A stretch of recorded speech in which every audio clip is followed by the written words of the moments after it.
Welcome back to the deep dive. So I want you to just close your eyes for a moment. Okay. Imagine you've stepped into water. You look down, you see the current rushing past your knees, you look left, you look right, and you get this really unsettling feeling. Uh-huh. You're not at the shore, you're not near the dock, you are standing right in the middle of a river.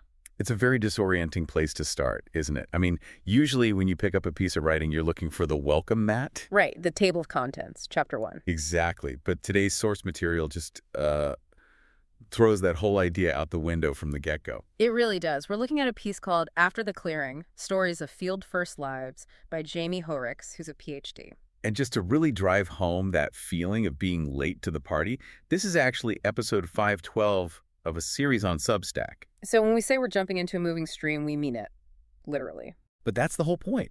Hoerricks actually invites the reader into that specific place, the middle of the river, to explore a concept that I think is going to resonate with. Well, with anyone who feels like their life doesn't quite fit in a neat little box. And that concept is field first lives. That's the one. Okay, let's stop there. Field first lives.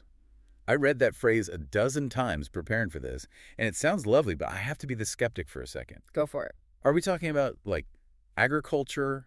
Is this farming? Yeah. A military strategy? What does field first actually mean here? It's a great question. And no, not farming, though the land metaphor is definitely important. Think of it like this. In science, you have lab-first research. Sure. Controlled environment, controlled variables. Right. You have a hypothesis, you test it in a sterile room, that's a model-first approach. You have the theory, and you try to make reality fit that theory. Okay, so that's the map, the diagram, the 5-year plan. Exactly. A field-first life is the total opposite.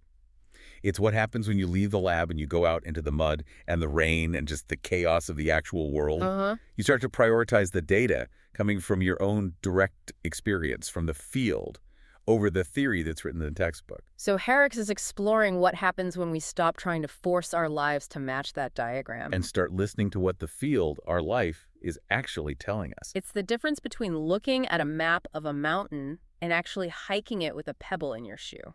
And realizing the map never, ever mentioned the pebble, or the smell of pine, or the fact that the trail is completely washed out. So the mission of this deep dive, then, is to really explore that transition. The text talks about moving from unmasking towards safety. But here's the catch. Yeah, this is the part that really got me.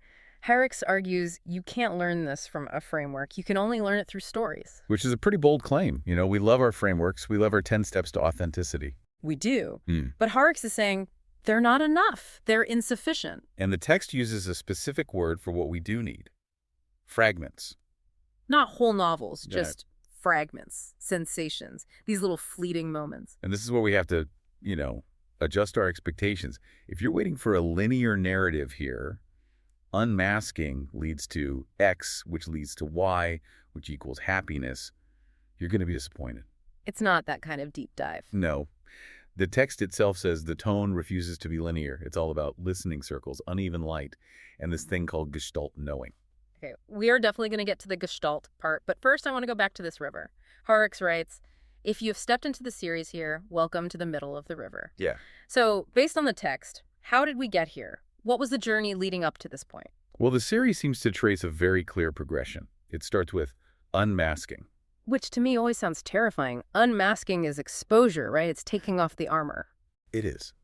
But the path that Hoerricks describes moves from that unmasking over to safety, and then from recognition to what's called the body's first language. His body's first language. That line just hit me so hard.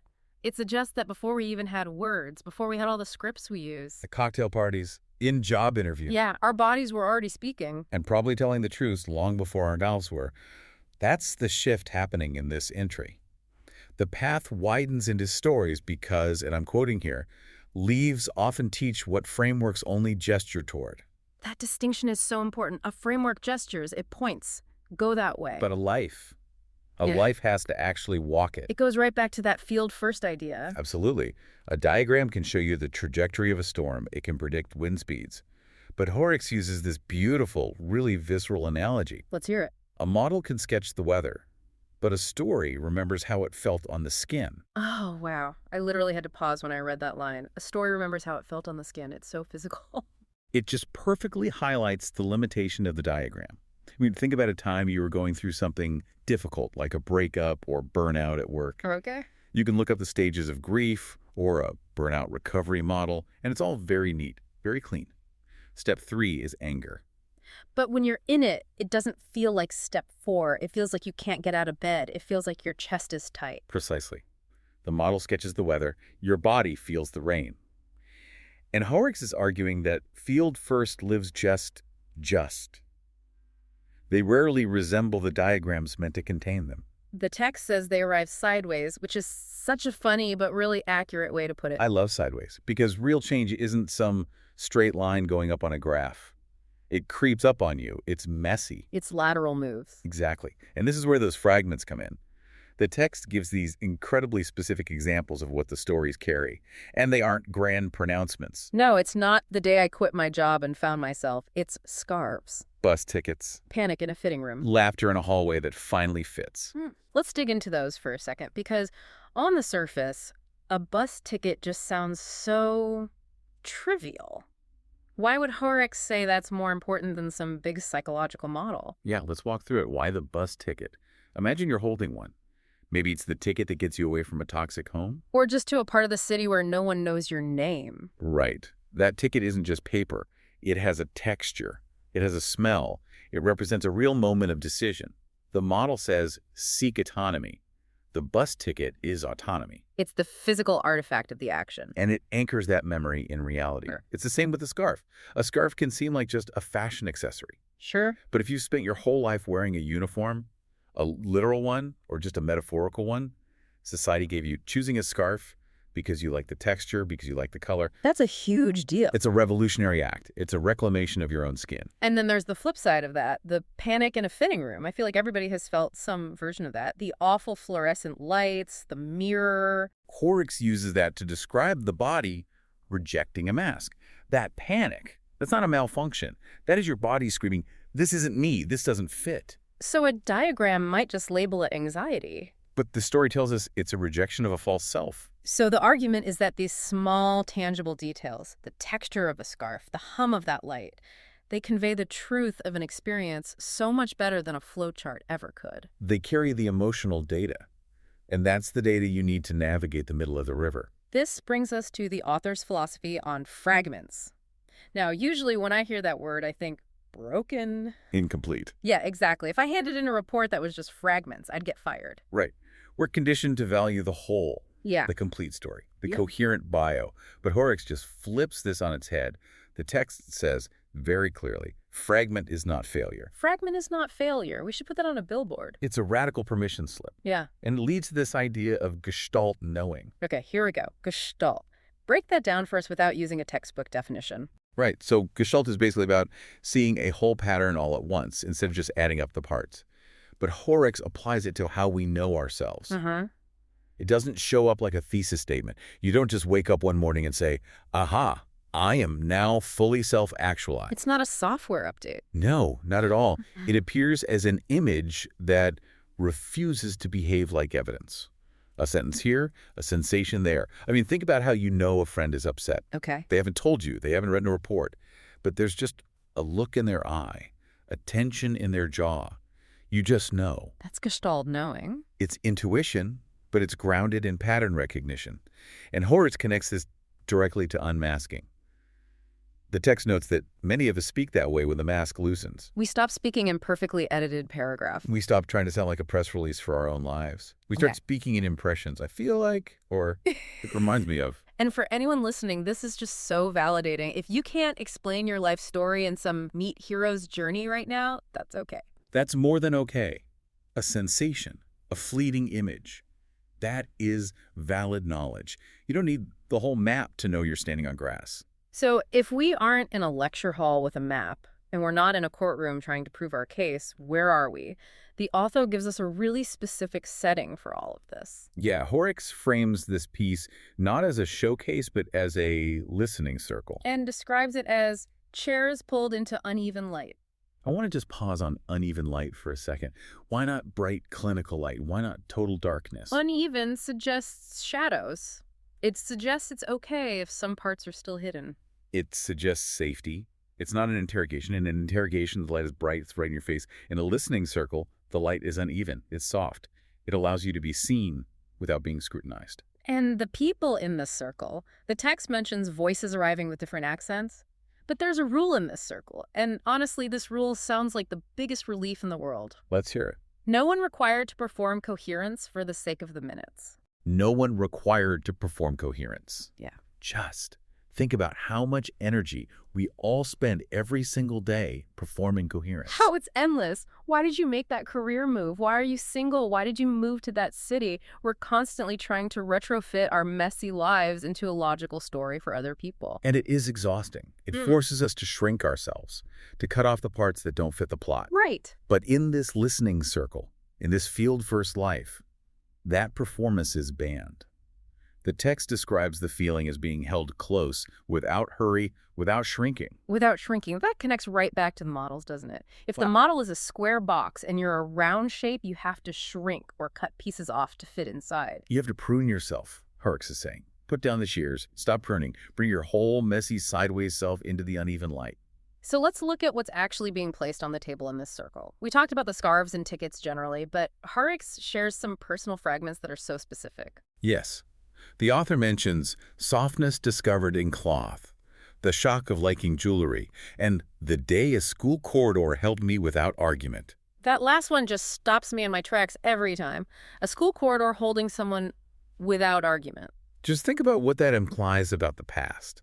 If you notice a corridor not arguing with you, it means for years that environment was hostile. It means you were walking through life feeling like the space itself was trying to push you out. It implies a history of friction, of not fitting, and then one day, silence, peace. And that's a fragment of safety. It's not a trophy, it's not a promotion, it's just a hallway where you finally don't feel like you're in danger. That is huge. And it's not just the author's experience. The text weaves in these echoes from readers. It mentions kitchens, buses, bedrooms where the body finally voted yes. The body finally voted yes. Yeah. That is the absolute core of this body witness concept. Okay, we need to ground this. The body voting yes. It sounds poetic, but what does that physically mean? Am I, like, raising a hand? No. Think about your nervous system. When your body votes no, your cortisol spikes. Your shoulders are up by your ears. Your stomach is in knots. You're in fight or flight. You're in fight, flight, or freeze. You are bracing for impact. A no is tension. It's preparation for battle. So a yes must be the opposite. A yes is the exhale. It's the moment your jaw unclenches. It's when your breath goes all the way down to your belly. It is the physical feeling of safety. And Hoerricks is saying that this physical sensation, this vote, is the ultimate truth detector. In a field-first life, 100%. Your brain might say, this job looks great on paper. But if your body is vomiting every Sunday night, your body is voting no. And we usually just ignore the body because the diagram says we're supposed to be successful. We override the vote. Hoerricks is urging us to stop rigging the election. Count the vote. If your body says yes to the softness of a cloth or the silence of a room, listen to that. I think that's why the examples are so mundane. Kitchens, buses, they aren't mountaintops. Because they're the places where we actually live. If you can't feel safe in your own kitchen, you can't feel safe in your life. It really challenges how we think about progress. We're conditioned to think progress is louder, bigger. But here, progress is quiet. It's the shock of liking jewelry. It's a small realization that reshapes the self. So we have these fragments, we have this listening circle where we don't have to make sense. We have the body voting a yes. What's the end game here? What's this so what? Well, the text ends on a note that might frustrate some high achievers. Hoerricks writes, the aim is not to prove anything. Not to prove anything, then what are we even doing? We are preparing the ground where a book or a life can begin. Preparing the ground. And goes right back to the field. Before you can plant the crop, before you can build the house, you have to clear the field. You have to understand the soil. We aren't building yet. We're just witnessing. And doing it without hurry and without shrinking ourselves to fit. That is the key. If you rush it, you go back to the model. If you shrink, you go back to the mask. To live a field-first life, you have to stand in that middle of the river, hold your fragments, and just wait for the pattern to emerge. You know, this brings up a really interesting tension for me. We live in a world that demands output. Immediate clarity. Yes. But this whole approach is asking for input. It's asking for reception. It is. It's passive in the sense of receiving, but it's very active in the sense of attention. It takes a lot of courage to ignore the map and actually look at the mud. To trust the panic in the fitting room more than the fashion magazine. Exactly. So what does this mean for the person listening right now? Maybe they're on their commute or washing dishes. I think the biggest takeaway is permission. Permission to stop performing coherence. If your life feels like a collection of fragments right now, a bus ticket here, a weird feeling there, a moment of peace in a hallway. That doesn't mean you're failing. It means you're in the field. It means you're collecting the data that actually matters. You're finding out where your body votes. Yeah. And just recognizing that you're in the middle of the river is okay. You don't need to be at the shore yet. Exactly. The disorientation isn't a bug, it's a feature. It means you've left the lab. You're finally in the real world. As we wrap this up, I want to leave you with something to do. Not a big project, just a little noticing. Little field research. Yeah. We talked about Hoerricks lists, the scarves, the jewelry, the corridors. I want you to look at your own day today. If you just stop trying to make it all make sense for an audience, what fragments are actually there? What are the things that stick to your skin? What are your bus tickets? What's the item in your pocket that anchors you? And most importantly, where does your body vote yes today? Is it in the car? Is it in the quiet before the kids wake up? And what story do those fragments tell that your 5-year plan never, ever could? That's the story worth listening to. Something to think about as you wade through your own river. Thanks for joining us on the Deep Dive. We'll see you next time.